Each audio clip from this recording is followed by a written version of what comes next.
తరఫున కోట్ల కుటుంబం గారి నుంచి పెద్దలు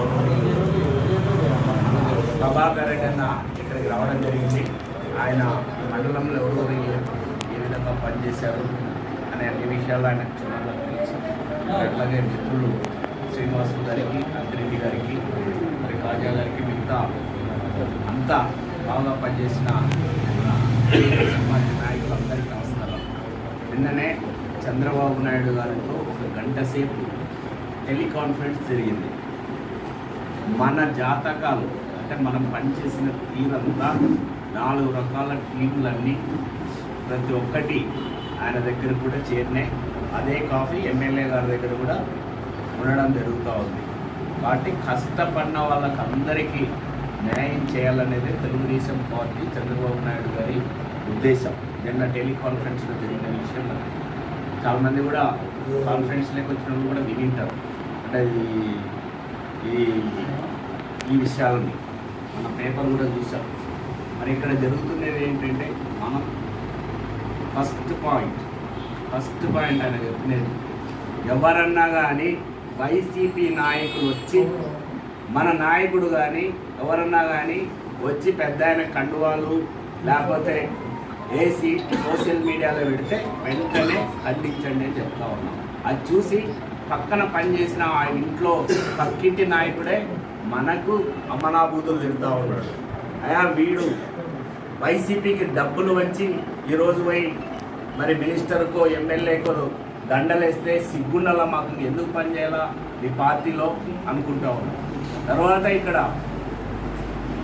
చంద్రబాబు నాయుడు గారు ముఖ్యమంత్రి ఉంటాడు, మనకు పెద్ద ఆయన ఉంటాడు, తర్వాత మండల్ లీడర్స్ ఉంటారు, తర్వాత విలేజ్ లీడర్స్ ఉంటారు. వీళ్ళందరూ ఒక సిస్టమ్ పార్టీలో. ఈ సిస్టాన్ని అంతా మనం కలుపుకొని ముందుకెళ్లాల్సిన అవసరం ఉంది. ఏ మండలంలో అయినా కూడా, ఏ గ్రామంలో అయినా కూడా మరి ఈ సిస్టమ్ అనేది తప్పించుకోకుండా పోతే ఖచ్చితంగా మనం నెక్స్ట్ సక్సెస్కి మెట్టుంటుంది మనకి. ఆ సిస్టమ్ కానీ ఫెయిల్ అయిపోతే కినా టోటల్ రాజకీయ వ్యవస్థనే కొలాప్స్ అవుతుంది. ఎందుకంటే ఎవరు చేసే పనితీరు, ఎవరు చేయాల్సిన పని ఆ లెవెల్లో వాళ్ళు పనిచేసింటారు. నెక్స్ట్ కూడా వాళ్ళు పని చేయాల్సి వస్తుంది. అక్కడ ఉన్న మరి ఆ వార్డులో కానీ ఆ బూత్లో కానీ నానా హామీలు ఇచ్చింటారు. వాళ్ళతో ఓట్లు వేయించుకోవడానికి నానా రకాలుగా వాళ్ళని మరి కాళ్ళు కడుపులు పట్టుకొని చెప్పుకొని ఉంటారు.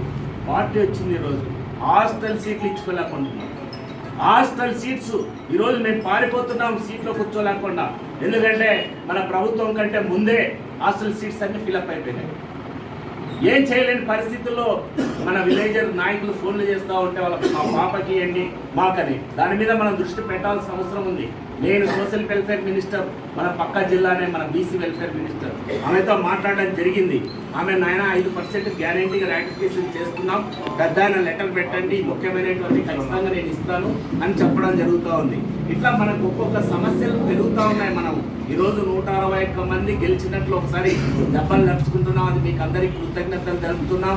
మీ పాదపత్రం నమస్కారాలు కూడా తెలుసు. అట్ ది సేమ్ టైం మన పైన బాధ్యత పెరిగింది. మనం ఎవరినైతే అడుక్కొని ఓట్లు వేయించుకున్నామో వాళ్ళు అడిగే కోరికల్ని మన లెవెల్లో మనం తీర్చేలాగా మరి యంత్రాంగానికి ఖచ్చితంగా వీళ్ళు సచివాలయం గ్రామ నాయకులకి పూర్తి అధికారాలు ఇవ్వాలి. మండల్ లెవెల్ ఎండిఓ, ఎంఆర్ఓ మరి మిగతా నాయకులకు చిన్న విషయాల్లో, పెద్ద విషయాలు ఉంటే ఎమ్మెల్యే గారి దృష్టికి, చిన్న విషయాలు ఉంటే మండల్ లెవెల్ నాయకులు పరిష్కారం దిశగా అధికారాలు ఇవ్వాలి. వీటన్నిటిని కానీ దృష్టిలో పెట్టుకొని మరి రాజకీయ భవిష్యత్తు అనేది పునాదులు వేసుకోకపోతే ఎవరో మేము గుమస్థలం చేస్తాం, లేకపోతే ఇంకోటి చేస్తామంటే రాజకీయ వ్యవస్థ పతనం అవుతుంది. అప్పుడు మళ్ళీ తిరిగి చూసుకుంటే వైసీపీ పరిస్థితి తెలుగుదేశానికి వస్తూ ఉంటుంది. కాబట్టి ఇవన్నిటిని మనం దృష్టిలో పెట్టుకోవాలి. ఇల్లీగల్ యాక్టివిటీస్కి, మన దందాలకి, ఇట్లాంటి వాటికి మనం చూసుకోకూడదు. అట్లాంటి చేసే నాయకులను కూడా మనం ఎంకరేజ్ చేయకూడదు. పార్టీ తరఫున ఎంతసేపు ఉన్నా కూడా ప్రజలు నమ్మి మనకు ఓట్లేస్తారు. దాన్ని మనం బాధ్యత వహించాలి. ఇప్పుడు వెంటనే ఏవైతే హామీలు ఇచ్చాడో మనం అందరం చెప్పాము ఇంటింటికి పోయి, అవన్నీ 5 ఒకటి పింఛన్ పెంచడం. ఇంతవరకు భారతదేశ చరిత్రలోనే ఎవరు 7,000 రూపాయలు ఇవ్వలేదు. ఒక్కటేసారి అట్ టైం వేస్తున్నాడు. దీన్ని మనం పండగ వాతావరణం సృష్టించుకొని ప్రజల్లోకి తీసుకెళ్ళాలి. తర్వాత మన భూమిని లాక్కునే చట్టం దాన్ని వెంటనే రద్దు చేశాడు. మరి ఇదంతా మనం రైతులకంతా తెలియజేయాలి. మూడవది ఏదైతే ఈరోజు మరి మన పిల్లలకంతా స్కిల్ డెవలప్మెంట్ సెన్సెస్ పెట్టి ఉద్యోగాలు ఇవ్వాల యువతకనే ఏదైతే చెప్పాడో అది చేశాడు. డిఎస్సి మీద మెగా డిఎస్సి మీద సంతకం పెట్టడం జరిగింది. మరి వీటన్నిటికీ మనం ప్రజల్ని తీసుకోవాలి, ఒక పండగ వాతావరణాన్ని సృష్టించుకోవాలి. అది చేయాలనుకున్నప్పుడు నేను అన్నకు ఒక్కటే చెప్తున్నా, అన్న మీరు ఎమ్మెల్యే అయితేనే ఎమ్మెల్యే సీట్లో కూర్చొని మీ చుట్టూ ఎస్ఐలు సిఐలు అందరూ ఎట్లా కూర్చున్నారో మా గ్రామంలో మా నాయకులకి సచివాలయం వాళ్ళ చుట్టూ రావాలి. ఎందుకు రావడం లేదు? ఈరోజు సచివాలయం ఉద్యోగులు విలేజ్ లీడర్స్ కలవడం లేదు. ఎందుకు కలవడం లేదు చెప్పండి ఒకసారి. పార్టీ ఇంత ప్రపంచం వస్తే విలేజ్ లెవెల్ లీడర్స్ ని అక్కడున్న అధికారులు ఎందుకు కలవడం లేదు? వాళ్ళలో ఎందుకు భయం రావడం లేదు?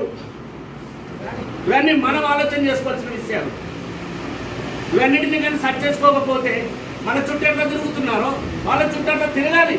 తిరిగి ఇదో మా గ్రామంలో తప్పు చేస్తే తెలుగుదేశం పార్టీ నాయకులు నిలబెడతాడు, మమ్మల్ని ఉద్యోగంలో ఉన్నీడు అనే ఒక భావన కలిగిస్తే తప్పితే మనకు పనులు జరగవు. చాలా పేదపా ఖచ్చితంగా ఈ వ్యవస్థని మొత్తం ఖచ్చితంగా మనం సర్చ్ చేసుకొని ముందుకు వెళ్ళకపోతే మాత్రం రాపల్లి మండలం ఎవరి కింద ఎవడు పనిచేయడు. ప్రజాస్వామ్య వ్యవస్థ. ఎవరు ఇక్కడ అంతా ఇండివిజువల్ నాయకులు, ఎవరు ఏమి ఆశించరు, ఎవరు ఏమి దందాలు చేయరు, ఎవరేమి ఇల్లీగల్ యాక్టివిటీస్ చేయరు. అంతా మంచితనంతో మరి పార్టీని నమ్ముకొని మిమ్మల్ని నమ్ముకొని అంతా కష్టపడి ఓట్లు వేసుకున్నాం. దీని వ్యవస్థని సరి చేసుకొని ముందుకెళ్లాల్సిన బాధ్యత మరి మీకు పెద్దలుగా ఇక్కడికి వచ్చినందుకు విన్నవించుకుంటున్నాం. ఇక్కడ ఎక్కడ మీరు నేను ఒకటే చెప్పాను, ఈ సీను కూడా ఒకటే చెప్పాడు, మీరు ఎవరికి ఇస్తారో ఇవ్వండి, మిగతా వాళ్ళకి సర్ది చెప్తాం. ఇప్పుడు ఒక కోట వెళ్ళిపోతా ఉంది అవతలకి. మనం చేసిన డిలే వల్ల దానికి బాధ్యులు ఎవరు? ఆ కోటాని మళ్ళీ ఎన్నికి తీసుకొచ్చుకోగలము మనం? దాన్ని అడ్వాంటేజ్గా ఆఫీసర్ తీసుకుంటాడు. అయ్యా మీరు ఎవరు చెప్పరా, మీ ఎమ్మెల్యే మేము పలానానికి వేసేసినామంటాడు. దానివల్ల ఎవరు వాడు అమ్ముకొని తినేసి ఈ నెలే కదా అని వెళ్ళిపోతాడు. పేద పల్లెలకు నోటు కాడ కుట్టినట్లు అవుతుంది కదా.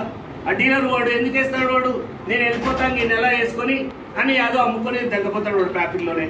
దానికి బాధ్యత మనం వహించాలి కదా. మనల్ని గెలిపించినందుకు వాళ్ళకి ఇచ్చేది ఏంటి? ఇది ఎవడైనా మనోడు మనకు పని చేసినట్టు ఎవరికన్నా ఇవ్వండి, మేమంతా సంతోషంగా ఒప్పుకుంటాం.